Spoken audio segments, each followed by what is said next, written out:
I'm gonna preface this with I'm not very good at battle royales, nor do I really favor them. I am not the biggest fan of them in general. I keep giving them tries, but it never really works out. However, that's not going to stop me from talking about the latest free game on the block, Call of Duty Warzone, which is just one sliver of Call of Duty Modern Warfare sliced out of the game and made free, and is now technically in beta for everybody else, I guess, even though this game is like finished. It's a really confusing topic, but anyway, this time on That Game Review Show, my name is Terrell, and I'm going to be taking a quick look at Call of Duty Warzone. I suppose I should preface this with, this is just a sliver and its own individual micro-review of what the whole game review will be. I had planned to do the whole game review this week, but seeing as that Warzone is still hot and fresh and everybody's interested in it, I might as well give my take on just that, even though it is probably the thing I have the least amount of playtime with. But I can always touch on the few things I will talk about for the game in general here as well. Warzone presents itself just like any other Battle Royale game. It has come onto the market out of not nowhere, but effectively nowhere. They kind of built up to it during halfway through this season for the main Call of Duty Battle Pass, and was like, hey, we're dropping this. It's free to play everywhere, and come check out our game kind of thing. It's kind of like a teaser to get people to buy Call of Duty Modern Warfare 2019. And I don't think that's a terrible marketing strategy, and I kind of think if there's any mode that needs to be free to play out of all the games, I feel like Battle Royale is the one that always has had success in that market. So this isn't entirely a shock to me that they went this route. I like it. It's a huge, sprawling map, and they've taken inspiration and have been keeping notes on what's working in the industry for Battle Royale games. They're looking at the genre, seeing what they can take, what is good, what's not working, and kind of was able to refine it into this perfect Battle Royale to fit in with the fast-paced action of Call of Duty, I guess. I wouldn't say fast-paced, actually. I would say it's more of the snappy reactions of Call of Duty. However, they're not just a carbon copy. They also came up with some interesting new ideas that I think are really interesting and really fun, actually. Speaking of which, these things are like the gulag, the buying system, these things that even didn't work in, I guess, their respective games. The gulag is completely new, but there's always Radical Heights to look to for buying your way back into things, and then, of course, just a revive system in general, coming from Apex Legends. These things have culminated into the game being a lot more appealing to me, because it's not a one and done, I'm fucked kind of thing. It's a one in another chance and then you're done, and it's kind of more appealing this way.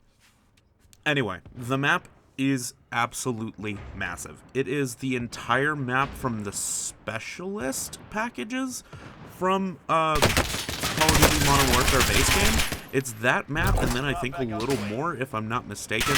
And there's loot everywhere. Every building will have something. If not a chest, that'll have something.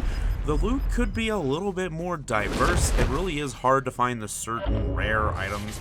But given that there's 150 people in the Battle Royale on this map, it still feels maybe that it's too big. I know Battle Royale is a thing of like you're hunting down everybody else, and it's kind of like, for old school people like me, it is Minecraft Hunger Games, reimagined effectively.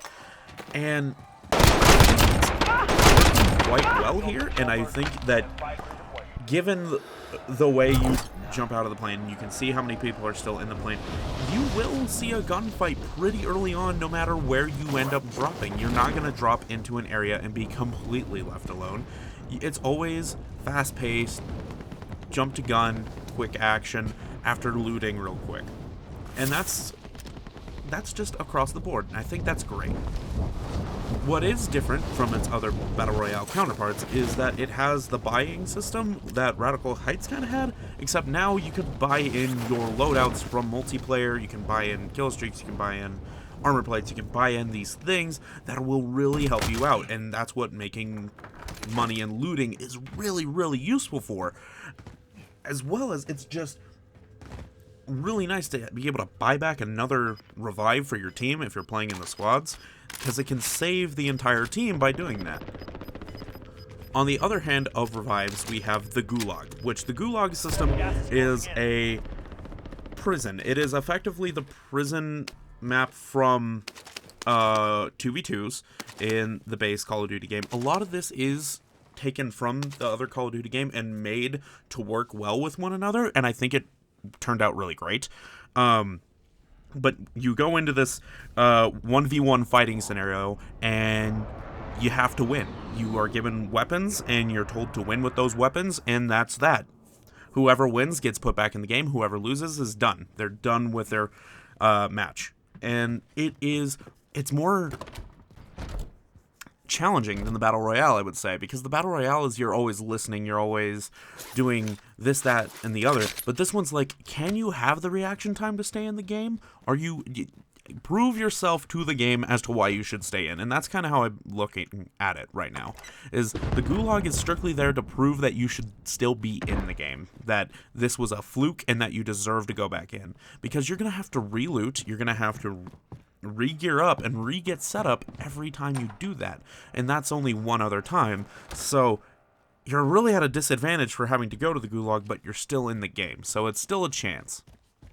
But all in all, this game really is just Call of Duty Battle Royale. And I know I said that about Blackout, which, to be fair, it was, but this one does it better. So much better. The gunplay and everything is just straight from multiplayer. There's no differences in how they work.